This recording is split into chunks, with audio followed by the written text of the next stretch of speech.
Այսօրվա սաբոտաժի տաղավարում է մանկական հոգեբան Աքսանա Ներսիսյանը։ Ողջույն Աքսանա ջան։ Ողջույն։ Ինչպե՞ս եք։ Լավ, շնորհակալ եմ։ Ինչպե՞ս եք օրը սկսել։ Շատ լավ։ Այսօր փորձելու ենք միասին սաբոտաժել մեր տաղավարում։ Ես կարծում եմ, որ մեր ամենահետաքրքիր եւ ամենապահանջված հաղորդումներից մեկն է լինելու մեր զրույցը ձեզ հետ եւ կարծում եմ, որ ծնողները շատ հարցեր կունենան, երբ որ լսեն ձեզ եւ ես փորձեմ ծնողների կողմից եւ որպես մամա բոլոր այդ հարցերը ձեզ տամ, քանի որ հաղորդումը ընդհանուր առմամբ գրքի կարեւորության, ընթերցանության եւ հեքիաթների կարևորության մասին է երեխայի փոքր տարիքում, թե ինչպիսի հետագայում ինչպիսի անց կձևավորվի երեխան այդ հեքիաթների գրքերի միջոցով, ուզում եմ ձեզ հարցնել, որքանով է գրքի կարևորությունը այդ տարիքում եւ արդյոք երբ որ երեխան խնդիր է ունենում, փոքր խնդիր, այսինքն տարիքային այդ շրջանին հատուկ, ճգնաժամ, որ պետք է անցնի հատուկ տարիքային այդ շրջանում, կամ խնդիր, որ խնդիր է արդեն, ինչքանով է գիրքը որպես փրկողակ այդ սիտուացիայում եւ կա գրքի միջոցով այդ խնդիրը լուծելու հնար, թե պարտադիր է հոգեբանի, մանկական հոգեբանի միջամտությունը։ Խնդրեմ։ Ես կարծում եմ, որ գրքերը յուրաքանչյուր մարդու, հատկապես մանկության տարիներին երեխաների կյանքում շատ կարևոր դեր եւ նշանակություն ունեն, հատկապես հեքիաթները իմ ամենասիրելի գրական ժանրը, որը որ երեխային գրքի գրականության հետ ծանոթանալու առաջին միջոցն է լինում։ Ինչի են հեքիաթները շատ կարևոր, որովհետև երեխաների համար հեքիաթի կառուցվածքը պարզ է, բայց միևնույն ժամանակ մենք շատ խորը բովանդակություն ունենք հեքիաթի մեջ, շատ խորը ուղերձներ, որը որ մենք ցանկանում ենք փոխանցել երեխային, նրան կյանքին պատրաստելու, նրան լավ արժեհամակարգ ունեցող մարդ ձևավորելու համար։ Եվ հեքիաթների դերի նշանակության մասին խոսելուց մենք կարող ենք թվարկել շատ տարբեր պատճառներ, թե ինչու պետք է կարդալ երեխաների համար գրքեր, հեքիաթներ, որովհետև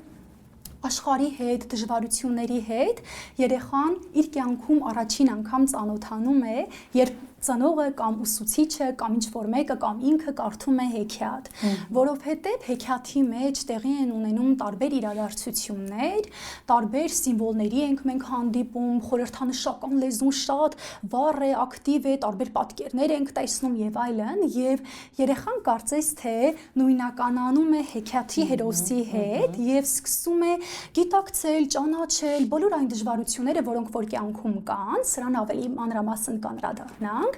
եւ փորձում են այլ գտնել այն բանալիները, որի օգնությամբ նա կարող է լուծել այդ բանալիները շատ կարևոր կետեր են հեքիաթների մեջ, այդ բանալիները, որոնք կարծես թե ծնողները պետք է բացեն երեխաների համար, ինչ եք կարծում, այն տարիքում, երբ երեխան դեռևս ինքը չի կարողանում ընթերցել, գուցե ավելի կարևոր է ծնողին կրթել, ծնողին այդ բանալիները բացել, ցույց տալ, որ նա էլ կարողանա երեխային հեքիաթը ճիշտ մեկնաբանի։ Ինչ եք կարծում։ Ես կարծում եմ, կա թյուր տարածված կարծիք, որ երեխաներին պետք է սկսել գիրք կարդալ, հեքիաթ կարդալ, երբ որ նրանք 3 տարեկան են, 4 տարեկան են, որ կարող են որոշակի պատկերացում ունենալ այն բովանդակության մասին, որը որ մենք մատուցում ենք, բայց ուզում եմ ծնողներին շատ հորդորել, խնդրել, որ դեռևս նորածանության ընթացքից, երբ երեխան փոքր է, տպավորություն է, որ երեխան դեռ չի հասկանում, ինչի կարդանք գիրք, գրքի հետ երեխային պետք է ծանոթացնել, երբ երեխան փոքր է, նորածին է, որովհետև գիրք կարդալու գաղափարը եւ փիլիսոփայությունը կայանում է նրանում, որ մենք միայն բառերը չէ, որ փոխանցում ենք երեխային, եւ երբ որ երեխան փոքր է եւ մայրիկը իր համար կարդում է գիրք, շատ կարեւոր է, որ երեխան լսի, թե մաման ինչ ձայնով է կարդում, թե ինչ դեմքի արտահայտությամբ, ոնց փոխվեց ինտոնացիան, որովհետև սա էմոցիոնալ դաշտն է եւ ամբողջ, որ մամայի հուզական դաշտի ամուր կապ հաստատելու համար է շատ կարեւոր եւ նաեւ երեխան իրեն շատ ապահով է զգում, երեխայի կոնտակտը շատ ավելի է ուժեղանում ծնողի հետ։ Այո, մենք գիտենք, որ խոսելուց առաջ երեխան առաջին հերթին ձայնն է ընկալում եւ մամայի ձայնը, ինչու՞ չէ հայրիկի ձայնը, մեր մշակույթի մեջ շատ տարածված չի, բայց շատ հաճելի է, երբ հայրիկներն են կարդում երեխաների համար եւ շատ կարեւոր է այո ընթերցելը, բայց այստեղ մի խնդիր էլ կա։ Շատ հաճախ փոքր տարիքի երեխաների պարագայում ծնողները դժվարանում են կարդալ, որովհետեւ երեխաները դեռ չեն լսում, այսինքն մայրիկը կարդում է, երեխան տարված է իր խաղալիքներով կամ ուշադրությունը բոլորովին սևեռված չէ դեպի մաման կամ պապան, այսինքն երեխան չի լսում եւ այստեղ ոնց որ կոնտակտը կտրվում է ծնողի, ինչ խորհուրդ կտաք շարունակել կարդալ, իսկապես պետք է որ այդ ֆոնային նույնիսկ ոնց որ ուղեկցումը գրքի ընթերցանության լինի երեխայի կյանքում այդ տարիքում։ Երբ երեխաները փոքր են, գտնվում են վաղ մանկության փուլում, օրինակ 1 տարեկան, 2 տարեկան, 3 տարեկան, խորհուրդ կտամ ծնողներին ընտրել այնպիսի գրքեր, այնպիսի հեքիաթներ, որոնց բովանդակությունը համառոտ է, որոնք շատ པարզ կառուցվածք ունեն, բայց շատ հարուստ են գույներով, պատկերներով, նկարներով, որովհետև երեխային այս տարիքում շատ հետաքրքիր են գույները եւ կարող են անգամ ընտրել այնպիսի գրքեր, որին երեխան կունենա հասանելիություն, որը կլինի փափուկ եւ երեխան կարող է շոշափել եւ այս տարբերակով մենք կարող ենք երեխային շատ ակտիվ մասնակիցը դարձնել այս process-ին, որպեսզի երեխան եւս բավականություն եւ հաճույք ստանա եւ ընտելանա գրքին, թեկուզ նրանք լինեն փափուկ։ Մենք ունենք մեր գրադարանում հրատարակչության ունենք կտորից գրքեր, որոնք հենց նախատեսված են 8 ամսեկան, 1-1.5 տարեկան երեխաների համար, հենց նպատակը դա է արդեն այդ վաղ տարիքից ընտելացնել գիրք հասկացողությանը, որ երեխան կարողանա թերթել եւ չվնասի իրեն կտորի գրքերով։ Եվ նաեւ շատ կարեւոր է թե մենք ինչպես ենք կարդում եւ ինչպես ենք այդ բովանդակությունը մատուցում երեխային, որովհետեւ միգուցե ծնողները չգիտեն թե ինչպես պետք է ճիշտ կարդալ գիրքը, որպեսզի երեխան կարողանա համակ ուշադրությամբ լսել եւ ինչպես պետք է ճիշտ կարդա, շատ կարեւոր է, այո, կարեւոր բաներից մեկն է։ Միշտ ուշադրություն դարձնել, որ խոսքը չպետք է լինի միատոն, որովհետեւ երեխայի համար դա պարզապես դառնում է իրար հետևից շարված բառեր, այլ փորձել դերախաղի մեջ մտնել եւ երեխային դարձնել որևէ հերոսի կերպար, օրինակ, նախ ծանոթացնել թե ինչի մասին է լինելու հեքիաթը, երեխային տալ հնարավորություն ընտրել այն հերոսին, որը իրեն շատ դուր կգա եւ փորձել խաղարկել հեքիաթը։ Եվ երբ որ մենք խաղարկում ենք, այսինքն դերային բաժանում լինի, կարելի է մայրիկը ինքը վերցնել դեր իր վրա, գրքից որևէ հատված կանգ առնել այդ հատվածի վրա, փորձել երեխայի հետ խաղարկել, օրինակ ինչ ես կարծում, երբ որ գայլը հայտնվեց, ինչ ձայն էր հանում գայլը եւ միասին կարող են փորձարկել, երբ որ օրինակ շունիկն էր այստեղ կամ փիսիկն էր այստեղ եւ փորձեն անգամ շարժումը նմանակել, փորձեն ձայները, ինտոնացիան, դրանք շատ կարեւոր են եւ անպայման քննարկել երեխայի զգացողությունները, քեզ որ հատվածը ամենից շատ դուր եկավ, իսկ որ կերպարներ, որին որ օրինակ դու կցանկանաս նմանվել, իսկ օրինակ քո միջավայրում ով կլիներ ուլիկը, ով կլիներ շունիկը, ով կլիներ տատիկի կերպարը մարմնավորող հերոսը, փորձել հեքիաթի բովանդակությունը տարածել նաև իրական կյանքում։ Աքսանա ջան, չխոսեցինք, արդյոք գիրքը կարող է բուժական, թերապևտիկ միջոց երեխայի համար դառնալ, երբ որ երեխան փոքր կամ մեծ խնդիրներ ունի։ Գիրքը շատ ուժեղ, հեքիաթը շատ ուժեղ թերապևտիկ գործիք է ծնողի եւ մասնագետի ձեռքում,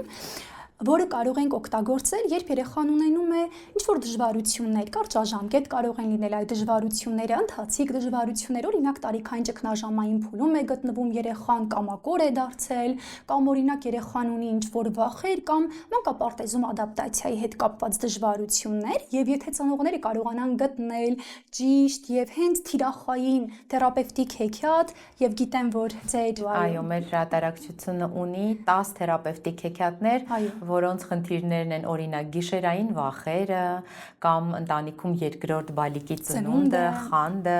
կամ մամայից փոկվել չկարողանալու, երբ որ արդեն մանկապարտեզ են տանում, սեպարացիան, դեռ վաղ փուլի սեպարացիան։ Այո, այս հեքիաթները կարող են շատ օգնել ծնողներին հաղթահարել այդ ընթացիկ դժվարությունները, բայց այստեղ մի շատ կարևոր նրբություն կա, երբ խնդիրը շարունակում է տևական ժամանակ մնալ եւ հեքիաթները չեն օգնում այդ խնդիրները հաղթահարել, միայն հեքիաթը բավական չէ երեխայի մոտ առկա ստրեսային իրողությունները, տրավմատիկ փորձառությունը հաղթահարելու համար։ Այս դեպքում շատ կարևոր է անպայման դիմել մասնագետի, մասնագիտական հոգեբանի մասնագիտական աջակցությանը եւ օգնությանը, որովհետեւ մենք թերապևտիկ սենյակում յուրաքանչյուր երեխայի համար ստեղծում ենք իր անհատական հեքիաթը, որը շատ հենց դիպուկ կպնում է իր խնդրին։ Երեխան նախ լսում է հեքիաթը, երեխան փորձում է նույնականանալ հերոսի հետ, ով ունի նույն դժվարությունը, ինչ կա իր կյանքում, եւ երեխան փորձում է իր խնդիրները պրոյեկտել այդ հերոսի վրա, եւ նաեւ երբ արդեն հեքիաթը գալիս է իր հանգուցալուծմանը, երեխան այդտեղից սովորում է, թե հերոսը գտավ այս ճանապարհը դժվարությունը հաղթահարելու համար, ես էլ կարող եմ նույնը փորձել, եւ երեխայի մոտ ինսայթներ են լինում, երեխան գտնում է այն ելքերը, այն ճանապարհները, թե ինչպես կարող է հաղթահարել դժվարությունը։ Այսինքն նույնիսկ մանկական հոգեբանին դիմելիս հոգեբանը պատմությունը, հեքիաթը, որևէ պատմվածք, պատմություն օգտագործում է որպես միջոց խնդիրը լուծելու, խնդիրը վերհանելու եւ հասկանալու ինչ հոգեվիճակում է գտնվում երեխան։ Մենք կարող ենք օգտագործել օրինակ Թումանյանի հեքիաթներից, Աղայանի հեքիաթներից եւ հաճախ նաեւ կարող ենք հեքիաթի բովանդակությունը փոխել եւ հարմարացնել երեխայի տարիքին եւ վերջնական լուծումը եւս փոխել։ Ասեցիք հեքիաթը փոխել, ականջիս մի տեսակ ծակեց այդ արտահայտությունը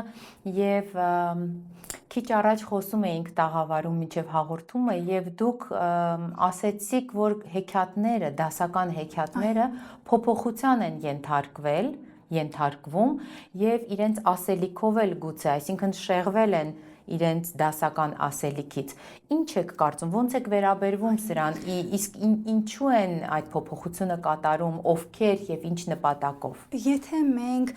հետ գնանք հեքիաթի պատմություն եւ հիշենք, որ 17-րդ դարում Ֆրանսիայում էր առաջացել հենց հեքիաթ տերմինը, եւ որը որ նախատեսված էր ավելի արիստոկրատ հասարակության խավի համար, օրինակ Կարմիր գլխարկ հեքիաթը, որ գրվել էր մեծահասակների համար։ Հետո որոշ գրողներ ձևափոխեցին այն եւ փորձեցին նաեւ համապատասխանեցնել բովանդակությունը երեխաների համար եւ կան օրինակ տարբերակներ, որտեղ որ գայլը ուտում է եւ որևէ մեկը չի գալիս փրկելու եւ նաեւ հետո փոխեցին տարբերակներից մեկում, որտեղ որ գալիս են որսորդները, փրկում են տատիկին, փրկում են թորնիկին եւ այլն։ Մեսիջները եւ ուղերձները տարբեր վերլուծողներ կարող են շատ տարբեր ներկայացնել։ Ավանդական մոտեցումը շատ կարևորում է հեքիաթի բարոյական գաղափարը, թե օրինակ երեխաների մոտ ձևավորում ենք համբերելու, սպասելու, բարին լինելու, կյանքի դժվարություններին դիմակայելու գաղափարներն ենք փորձում ձևավորել, մինչդեռ որոշ հեքիաթների մասին ժամանակակից մոտեցումները շատ հակասական կարծիք կարող են ասել։ Նույն օրինակ Մոխրոտիկ հեքիաթը, ապա մենք կարող ենք ասել, որ ավանդական մոտեցումներով հեքիաթը փորձում է երեխաների մոտ ձևավորել, համբերելու, հավատարիմ մնալու, չնայած նրան, որ Մոխրոտիկի հետ վերաբերվում են շատ վատ, նրան ծաղրում են, նրան խտրականություն են ցուցաբերում նրա հանդեպ, նա շարունակում է մնալ բարի եւ վերջում սկզբնական հատվածում մենք տեսնում ենք շատ пассив կերպար, բայց վերջում նա գնում է օգտվում է այն հնարավորությունից, որը իրեն ընձեռնվում է, գնում է այդ բարահանդեսին եւ հանդիպում է արքայազնի հետ,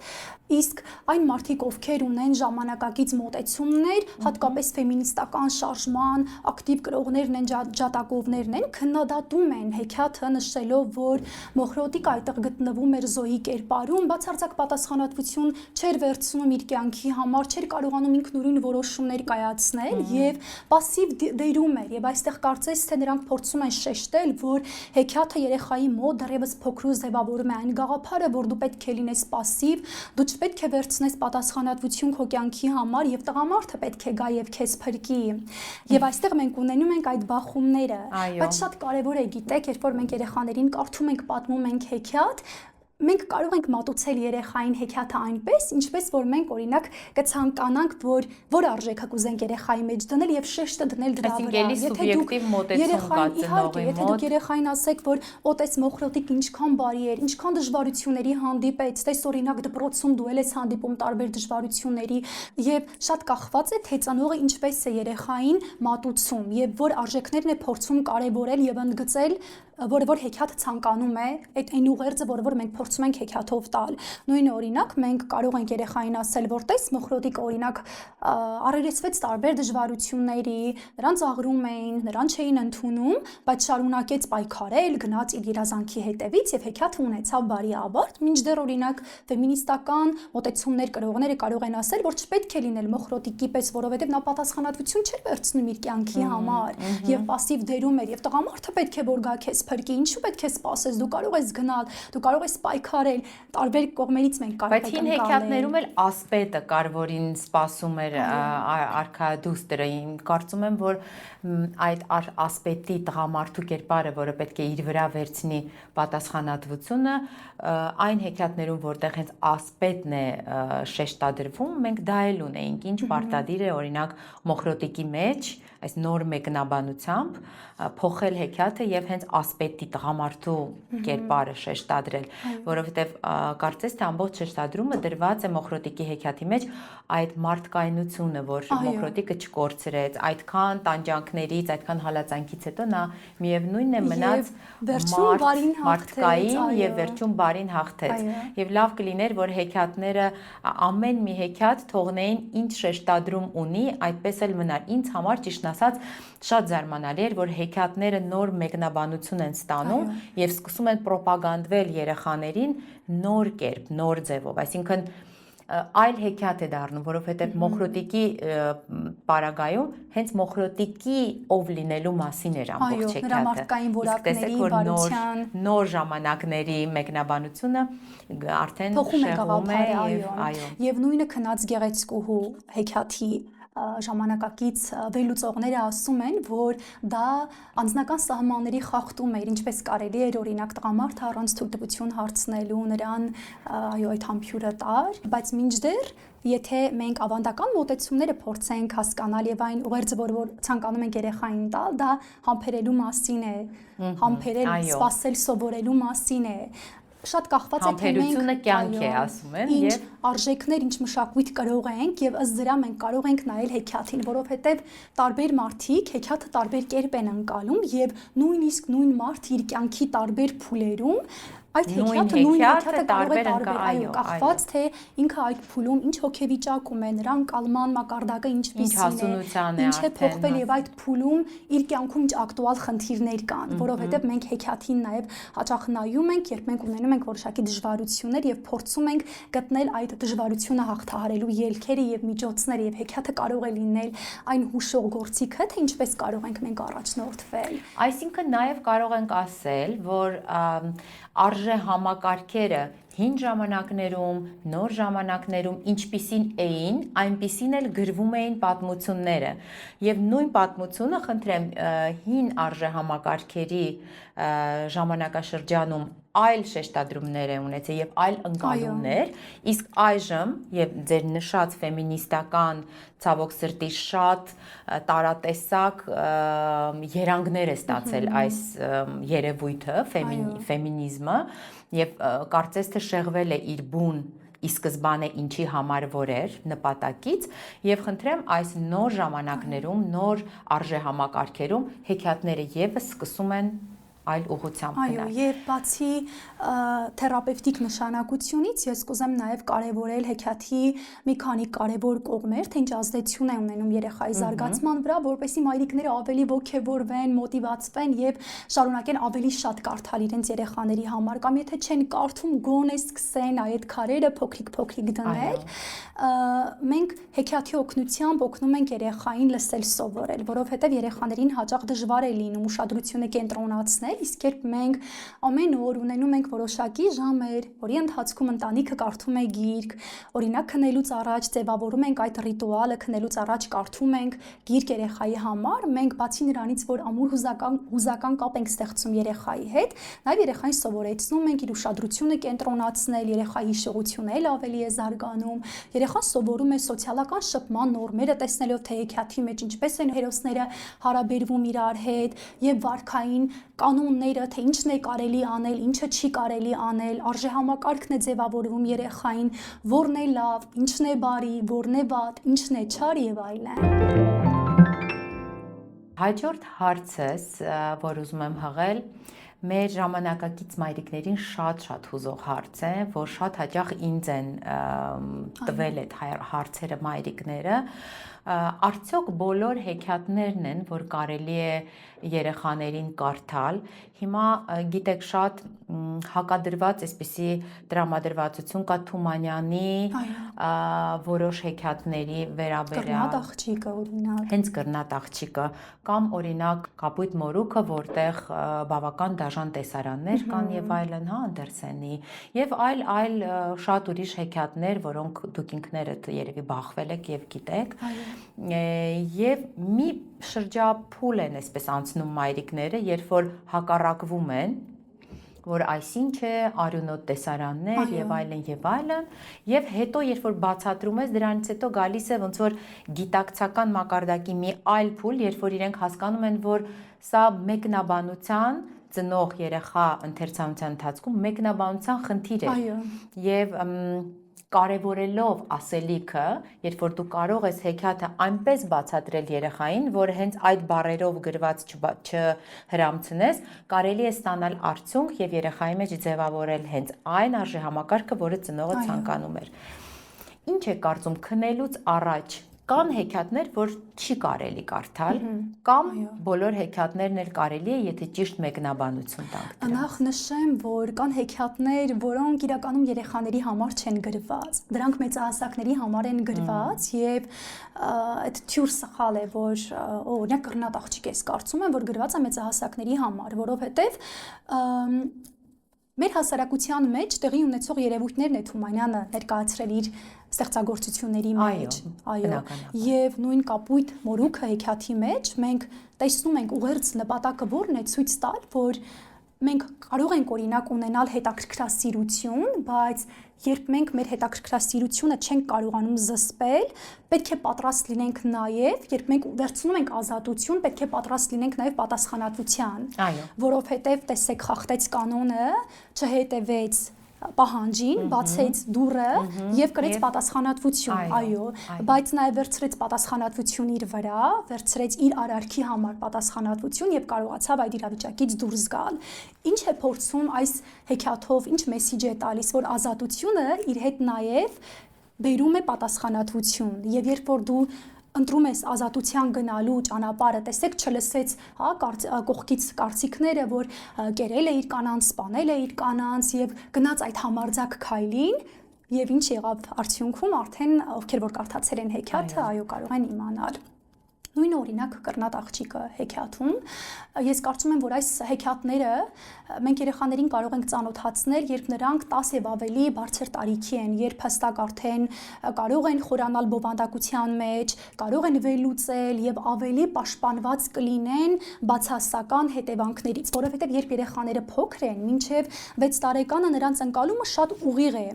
Նրանք պատկերացնում են այն ամենը այնպես, ինչպես մենք մատուցում ենք եւ կա սխալ տարածված կարծիք, որ երեխաների երևակայությունը շատ զարգացած է, այո, զարգացած է, բայց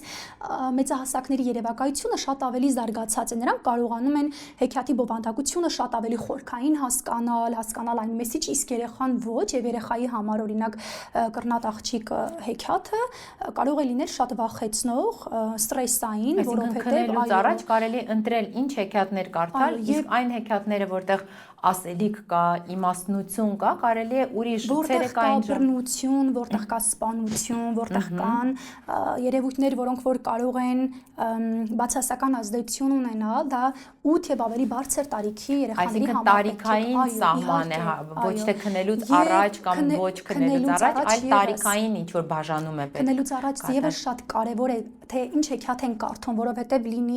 եթե լինի հեքիաթ, որտեղ որ մահվան գաղափարն է, որտեղ որ էլի գայլը կերավնապաստակին կամ բավականին հետաքրքրաշարժ, մենք կարող ենք դրանով խախտել երեխայի քուն մտնելու process-ը, որտեղ եթե երեխան վախենա, նրան դժվար կլինի քնել եւ կարող է գիշերային մղձավանջներ ունենալ։ Եթե երեխան շատ ոգևորվի, ոգևորությունը եւս կարող է խանգարել քուն մտնելու process-ին։ Դրա համար պետք է ընտրել այնպիսի հեքիաթներ, որոնք ունեն հանգիստ բովանդակություն, դրական վերջաբան ունեն եւ մայրիկը կարող է դա կարդալ հանգիստ ձայնով, մեղմ եւ այլն։ Ես մի հեքիաթի մասին եմ ուզում խոսել, որը իմ ամենասիրելի հեքիաթներից է։ Ինձ շատ հետաքրքիր է ձեր կարծիքը Անդերսենի Լուցկիներ վաճառող աղջիկը։ Ես նույնիսկ հիմա հուզվում եմ, որ հիշում եմ, որովհետև իմ գիտակից տարիքից, երբ որ ես կարդացել եմ, իսկ մինչ այդ ավելի վաղ շրջանում գուցե պարզապես այդ աղջկա հանդեպ խղճահարություն եմ ապրել, բայց երբ որ արդեն գիտակից տարիքում սկսեցի կարդալ, սկսեցի վերլուծել եւ անընդհատ մտածում էի ինչու է այս հեքիաթը գրվել, չէ որ այդքան ազդեցիկ է այն, այդքան հուզական է։ Ես մի փոքր ուզում եմ հիշեցնել հեքիաթը, ովքեր չեն հիշում, գործողությունը կատարվում է մի քաղաքում, որտեղ Նոր տարվա նախաշեմ է, ամանորյա ամբողջ այդ թոհուբոհն է եւ հարուստների տան պատուհանների ներքո երևում է ամբողջ այդ ճոխությունը, այդ կերակոն հոտերը տարածվում են փողոցում, այո, եւ այդ պատուհանների տակ, այդ ցուրտ սառը ձմեռային փողոցում աղջիկը վաճառում է լուցկիներ եւ ճիշտ ասած ինձ համար գրեթե սթրեսային հեքիաթ է եղել եւ պատմվածք առ այսօր։ Հետաքրքիր է մասնագետի կարծիքը, ինչպիսի հետք են սրանք թողնում երեխաների հոգեբանության վրա առհավետ, այսինքն որևիցե տարիքում փոքր հասակի երեխայի երբ կարդում ես, սրանք հետագայում ինչ տեղ են տանում երեխային։ Անդերսոնի այս հեքիաթը ինձ համար ամենաազդեցիկ ծանր հեքիաթներից մեկն է, որը էլի պետք է երեխաների համար կարդալ 8 եւ ավելի բարձր տարիքում, երբ երեխաների մոտ ձևավորված է մահվան գաղափարը, երբ նրանք հստակ գիտեն, թե դա ինչ է,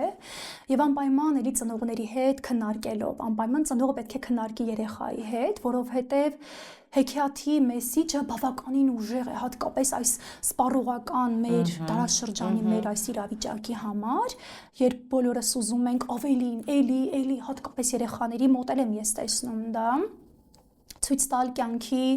երկու տարբեր բևեռները, միտեղ որտեղ կա ճոխություն, միտեղ որտեղ որ կա անհոգություն եւ մյուս կերպարը, որը շատ կարիքի մեջ է եւ թե մարդկային անտարբերությունը ինչերի կարող է բերել։ Եթե հեքիաթի ամբողջ ուղերձը դա է, որ մենք կարողանանք ապրումակցել երեխաների մոտ ապրումակցման ձևավորման գաղափարի համար է, որ հասկանան թե ինչ կարող է զգալ դիմացինը եւ քո մի բարի գործողությունը կարող է մի ամբողջ կյանք փոխել։ Եվ նաև երեխաներին մենք կարող ենք ցույց տալ, որ գնահատեն այն ամենը, ինչ նրանք ունեն, որովհետև շատ երեխաներ ոչինչ չունեն, իսկ ես հաճախ տեսնում եմ, որ հատկապես հիմա ծնողները շատ փորձում են երեխաների կարիքները բավարարել նյութական տարբեր կողմերով, շատ լցնելով, ինչի արդյունքում ստացվում է, որ երեխաները հաճախ չեն գնահատում այն ամեն ինչը, ինչ ունեն, եւ նաև հեքիաթի մեջ ընտանիքի գաղափարի կարևորությունն է, թե ինչ է լինում, երբ որ մենք ունենում ենք դիսֆունկցիոնալ, անառողջ ընտանիք, ալկոհոլից կախվածություն ունեցող հայր, անապահով ընտանիք, որտեղ երեխան չի կարողանում գտնել այն ապահովությունը, անվտանգությունը եւ վախենալով, որ ոչինչ չի վաճառել, չի կարողանում հետ գնալ տուն, եւ նաեւ երեխայի կյանքում ապահով մեծահասակի տատիկի դերը, ով երեխայի կյանքում միակն էր, ում հետ ինքը իրեն ջերմ էր զգում, լավ էր զգում, եւ նաեւ վերջին գաղափարը, մահվան գաղափարը, այստեղ պետք է եւս շատ զգույշ լինել երեխաներին երբ մենք մեկնաբանում ենք, որովհետև ավարտվում է, որ տատիկի գրկում բարձրանում են վերև, որտեղ չկար ոչ ցուրտ, ոչ սով, ոչ խավար, այսպես էր ավարտվում, փորձել նաև բացատրել այս հատվածը, որովհետև մի քիչ վտանգավոր կարող է լինել, որ երեխաները մտածեն, որ փաստորեն այդ կյանքը շատ ավելի լավն է, շատ ավելի գերադասելի, քան այն կյանքը, որտեղ մենք ապրում ենք, հա, այստեղ պետք է զգույշ լինել եւ այդ սահմանները կարողանալ ճիշտ բացատրել։ Շնորհակալություն, ինձ համար եւս կարեւոր էր լսել ձեր մեկնաբանությունը։ Ինչ է կարծում, հեքիաթի փուլը երբևէ պետք է ավարտել երեխայի կյանքում, թե այն պետք է շարունակել ամբողջ կյանքում, մարդու կյանքում, որովհետև Օսկար Ուայլդը ունի հրաշալի հեքիաթներ, որոնք երբևէ չես կարող երեխային կարդալ, դրանք հենց մեծահասակների համար են, օրինակ։ Եվ Ձմեռ պապիկի հեքիաթը, միֆը, որ երկար տարիներ ծնողները ջանում են ուղղակի պահել երեխայի կյանքում, արդյոք դա ճիշտ է եւ արդյոք այդ հեքիաթի փլուզումը, այդ միֆի փլուզումը կործանարար չէ երեխայի հոգեվիճակի համար, ինչ է կարծում։ Իրականում հեքիաթի տարիքը երբեք չի ավարտվում։ Շատ կարևոր է, որ մենք միշտ կարդանք հեքիաթներ, որովհետև իմ համար ամենամոգական, ամենակախարդական ժանրն է գոյություն ունեցողներից։ Եվ Ձմեռ պապի միֆի մասին նշեմ, որ երեխաները շատ հաճախ ինքնուրույն են գալիս այդ բացահայտմանը պայմանավորված իրենց գիտակցության, ընկալման, տեսակի փոփոխությամբ։ Ինչ որ մի պահից իրենք սկսում են կռահել, որ այնտեղ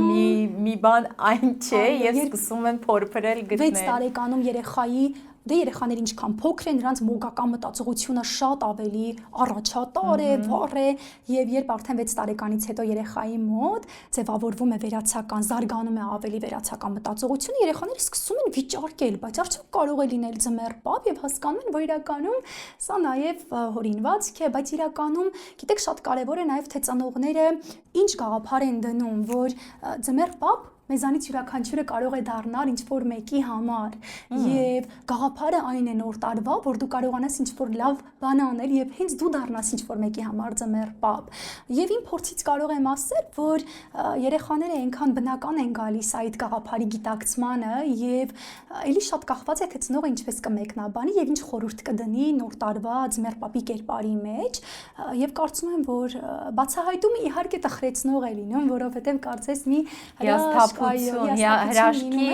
հիասթափություն է տեղի ունենում։ Որոշ երեխաներ կարող են բարկանալ, կարող են փորձել իսկույն բացահայտել նաև մյուսներին, որ գիտես, այս սպորտներում ձմեռ պապ գոյություն չունի։ Այո, սովորաբար այդպես էլ լինում է։ Բայց շատ կարևոր է, որ միշտ երեխաներին ասենք, որ արի պահենք այդ գաղտնիքը եւ չբացահայտենք այն բալիկների համար, ովքեր որ դեռ փոքր են, հավատում են։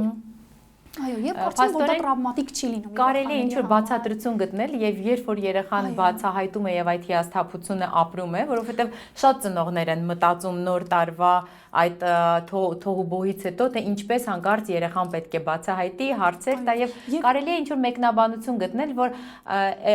ամբողջ այդ ձմեռ պապի երևույթի մեջ կարեւոր չէր, որ հենց ձմեռ պապը Լապլանդիայից գա, այլ որ յուրաքանչյուրս կարող ենք յուրաքանչյուրի համար ձմեռ պապի կերպարը հանդիսանալ, ձմեռ պապ լինել, որպես մի լավ գործանող, նվերներ պարգևող Այո, եւ կարծում եմ կարիք չկա արհեստականորեն ձգձգել այդ փուլը, երբ երեխան սկսում է կասկածել եւ համառորեն շարունակել երեխային համոզել, որ այո, ձմեռ պապ կա, որովհետեւ դեռահաս տարիքում օրինակ երբ երեխան 12, 13, 14 տարեկան է, շատ անհարմար կզգա իրեն, երբ որ ընկերները քննարկեն, որ չկա ձմեռ պապ եւ ինքը փորձի համոզել, որ այո կա եւ դա կարող է օրինակ անգամ ծաղրի առիթ հանդիսանալ։ Կարծում եմ այսօրվա երեխաները չեն թույլ տա, որ այդ միֆը հասնի մինչև 14-15 տարեկան, բայց ամեն դեպքում։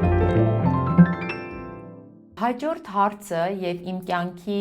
էլի այսպես տրավմատիկ պատմություններից մեկը, որ շատ վաղ դեռահաս էի, 16 տարեկան էի կարծեմ, որ լսել եմ եւ ինձ համար այսպիսի մի ահասարսուռ պատմություն էր, որ կան այդպիսի ծնողներ, կան այդպիսի ընտանիքներ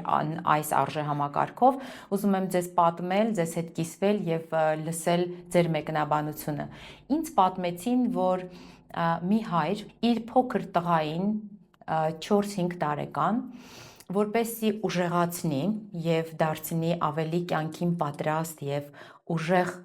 տղամարդ, այդ փոքրիկ տղայի մեջ արդեն տղամարդ աճեցնելու ուրեմն այդ մոլի ցանկությամբ մի հայր փոքրիկ ճնճղուկ է բերել տուն եւ տվել է տղային, որպեսզի տղան այն ափի մեջ սատկացնի։ Սա ինձ համար իհարկե շոկային մի պատմություն էր եւ ես ուզում եմ հասկանալ, արդյոք այսպիսի ընտանիքներում գրքի գրականության պակաս է եղել, լավ պատմությունների, լավ հեքիաթների, երբ որ հայրը տղամարդկությունը տեսել է բռնության եւ այն էլ անմիջական բռնության, այսինքն ոչ թե տեսարան է ցույց տվել ֆիլմում, գուցե ինչ-որ մի մուլտֆիլմում, որտեղ թեթև ինչ-որ ակնարկ է եղել, որ երեխան բախվի այդ երևույթի հետ, այլ հենց անմիջական եւ ուղիղ ստեղծել է իրադրություն, սիտուացիա, որտեղ երեխան պետք է աներ դա։ Ես որ պատկերացնում եմ մի պահ այդ երեխայի հոգեվիճակը, ինչ է կատարվել, կենթանի ծտին սատկացնելուց, ուզում եմ դուք էլ փորձեք բացատրություն տալ այս երևույթներին։ Գուցե գրքի պակասից է եւ պետք է իսկապես նման ընտանիքներում գիրքը, ընթերցանությունը անբաժան մի մաս լինի։ Իրականում ես կարծում եմ, որ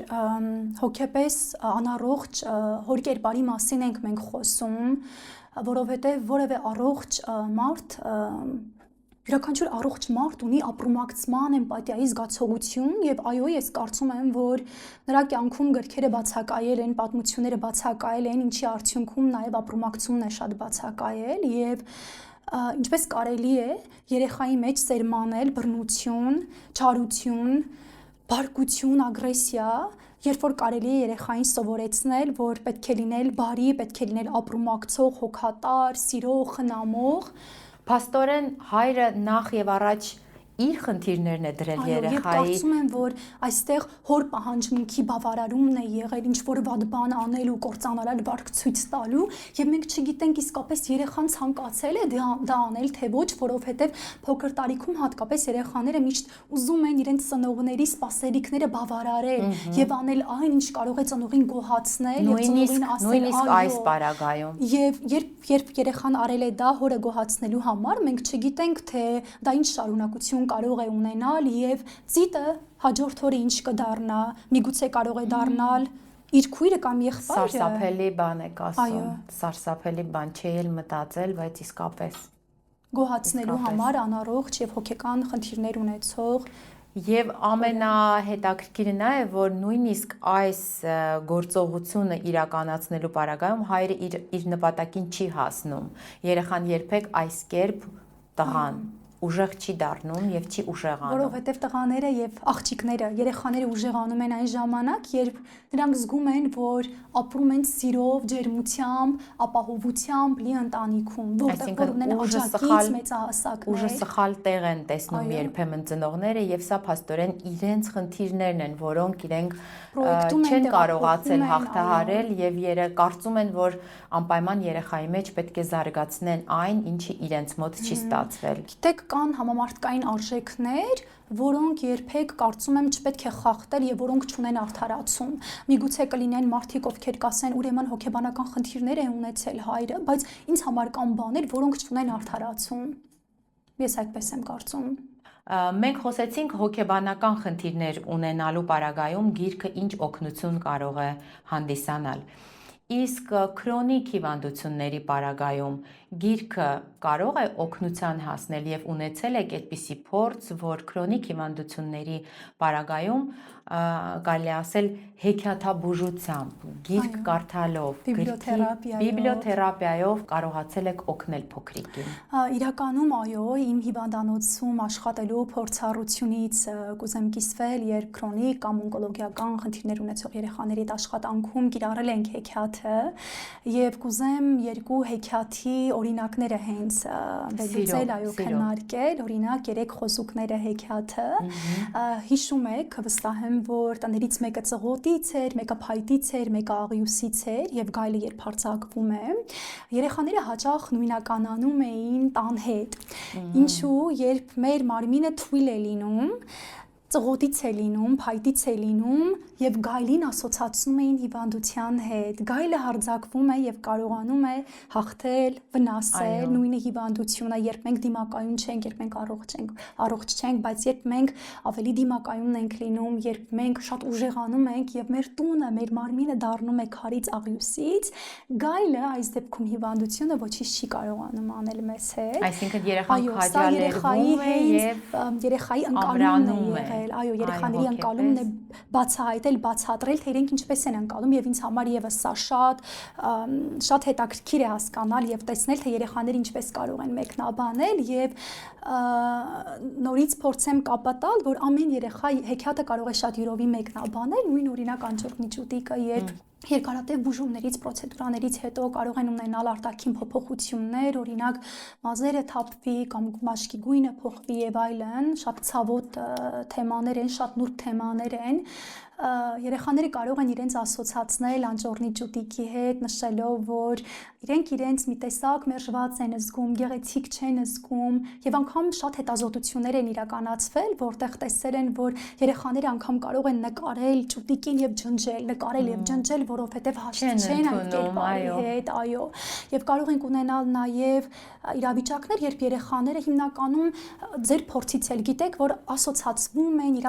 իրենց կապում են դրական հերոսի հետ, բայց մենք կարող ենք այս դեպքում տեսնել, որ երեխան նույնականանա բացասական հերոսի հետ, գայլի հետ, այս դեպքում փորձելով դիմադրել, պայքարել, չընդունել իր հիվանդությունը եւ դրա համար փորձում է դառնալ գայլը եւ օրինակ գայլի նկարի շատ փոքր կերպարում, այսպես մերժելով այն խնդիրը, որ ունի, եւ այս դեպքում թերապևտիկ հեքիաթների կիրառումը առողջական դժվարություններ, խնդիրներ ունեցող երեխաների հետ կարող է շատ օգնել նրանց ընդունել իրենց խնդիրը, հաշտվել դրա հետ եւ նաեւ ակտիվացնել իր ռեսուրսները, իր պաշտպանական մեխանիզմները, հաղթահարելու հոգեբանական դժվարությունները, որոնք բխում են առողջական խնդիրներից։ Դուք ունեցել եք նմանատիպ փորձեր, որ այդ մետամորֆոզը, այդ կիրառել եմ հեքիաթը որպես տեսել եք երեխային այդ թույլ վիճակում եւ հետո կամաց-կամաց նա այդ պատմության շնորհիվ ուժեղացել է։ Շաքարային դիաբետ ունեցող բալիկների հետ աշխատանքում, այո, զարգացման առանձնահատկություններ ունեցող երեխաների հետ, այո, ունեցել եմ այդ փորձառությունը։ Հրաշալի է գրքի հեքիաթի մոգական ուժը նույնիսկ ֆիզիոլոգիական մակարդակում փաստորեն մեծ ազդեցություն ունի, ուղղակի հրաշալի է։ Հիմա անցնենք մեր ծնողների ամենացավոտ թեմային՝ գադջետներ, սմարթֆոններ։ Ես վստահ եմ ձեր այցելուների, փոքրիկ այցելուների մեծ մասը կազմում են գադջետներից կախվածություն ունեցող, գադջետների պատճառով հոգեբանական արդեն խնդիրներ ունեցող երեխաներն են կազմում եւ ուզում եմ այստեղ էլ հարցս գրքին ուղղել, ձեզ ուղղել եւ հարցնել, արդյոք դուք կիրառում եք գիրքը որպես աշխատանքային գործիք, ազդեցիկ մի գործիք, որը կարող է գադջետից, սմարթֆոնից երեխային ինչ որ ձևով ուշադրությունը շեղել դեպի իրական աշխարհ, ոչ թե դեպի գիրքը, այլ դեպի իրական ռեալ աշխարհ։ Կարող ենք գրքի պատմության շնորհիվ այդ գործընթացում հաջողություն ունենալ, որովհետև ծնողների համար սա գրեթե մի չհաջողված process է, որ ոչ մի ծնող տանը ինքնուրույն չի կարողանում հաղթահարել այս սարսափելի անցումը գադջետից դեպի իրական աշխարհ։ Ես կուզեմ նախ սկսել, թե ինչպես է լինում, երբ երեխաները ունենում են էկրանային կախվածություն, որովհետև հաճախ ծնողները շատ բազմազբաղ են, չունեն ժամանակ, հոգնած են լինում եւ իրենց շատ հարմար է լինում։ Ծնողի կարիքի բավարարումն է լինում, երբ մենք երեխային կապում ենք, սոսնձում ենք էկրաններից, այո, եւ հետո շատ ջանում ենք, տխրում ենք, բարկանում ենք, թե ինչ երեխան ունի էկրանային կախվածություն, որ մենք ենք նպաստել դրան, մենք ենք էկրանի դիմաց փորձում երեխային կերակրել, էկրանի դիմաց լրիր, որովհետև ես շատ զբաղված եմ, լրիր, որովհետև ես շատ գործեր ունեմ անելու, մի անհանգստացրու, մի խանգար ինձ, փոխարենը դու կարող ես հիմա նայել հեռուստացույց, խաղալ հեռախոսով եւ այլն։ Եվ ինչի է միշտ էկրանը ավելի հաղթող լինում գրքին, որովհետև էկրանի մեջ գույները շատ վառ են։ Մենք անընդհատ շատ կարճ ժամանակահատվածում տարբեր տեղեկատվություն եւ ինֆորմացիա ենք ստանում։ Եվ շարժումը վիզուալ շատ է գրավում։ Այդ կադրային մտածողությունը անընդհատ փոխվում է կադրը։ Մինչդեռ գրքի մեջ մենք չունենք այդ վառ գույները, մենք չունենք այդ անընդհատ փոփոխվող ինֆորմացիան, պատկերները, եւ երեխան նաեւ շատ հաճախ, երբ հատկապես ունենում է կախվածություն խաղերից, էկրանը լինում է այն միակ միջավայրը, որտեղ որ երեխան իրեն զգում է շատ ինքնավստահ, իրավիճակ փոխող, հաղթած, երբեմն խաղերում պետք է մինչդեռ իրական կյանքում նա չունի այդ զգացողությունը եւ իր ինքնագնահատականը շատ բարձր է լինում այն ժամանակ, երբ ինքը ունենում է հաջողություններ եւ պարտության դեպքում էլ իմ այցելուների փորձը ուսումնասիրելով նշեմ, որ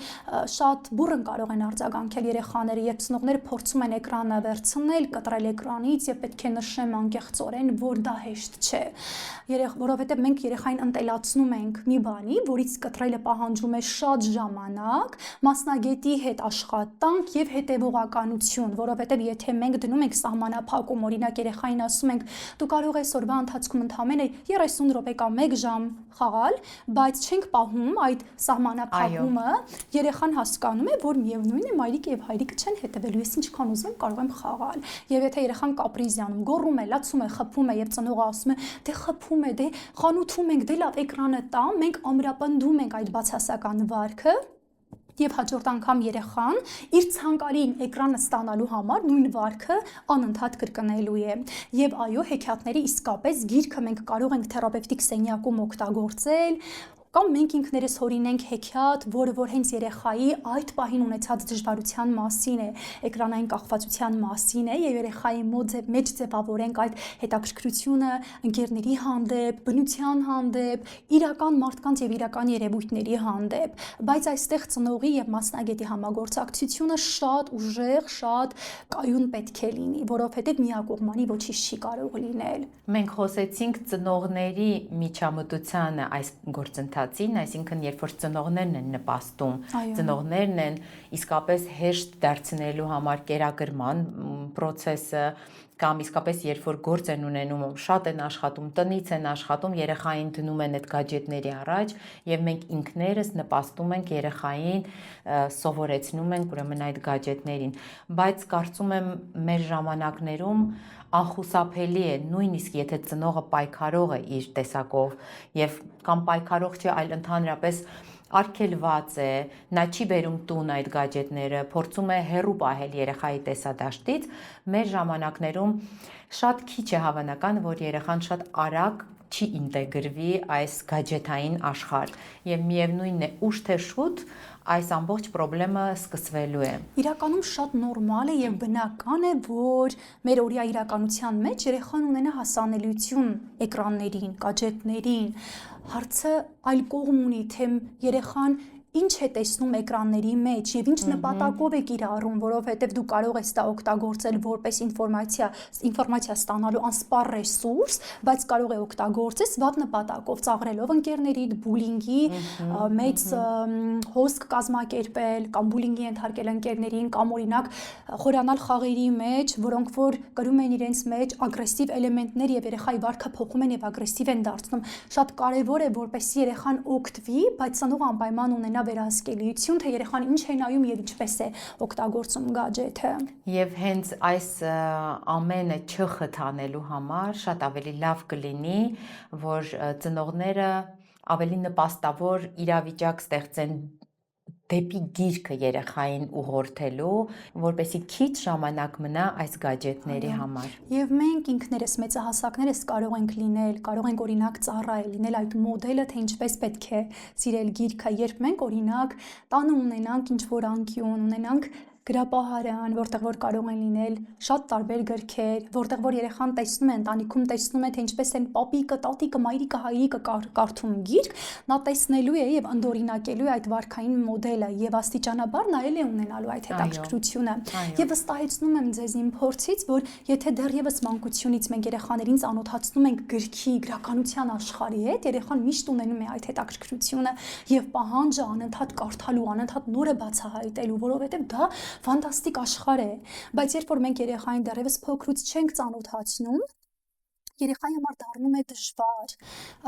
էկրաններից տեղափոխվել գիրք, որին որ ինքը ծանոթ չէ, նա չունի այդ հմտությունը, այդ կարողությունը, թե ինչպես պետք է կարդալ, ինչպես պետք է մտնել այդ աշխարհին, ինչ պետք է ուսումնասիրել, ինչ պետք է անել, եւ երեխաների հետ շատ հաճախ գնալ գրախանութներ, պատտվել, ծանոթացնել, այո, փորձել միջավայրում երեխային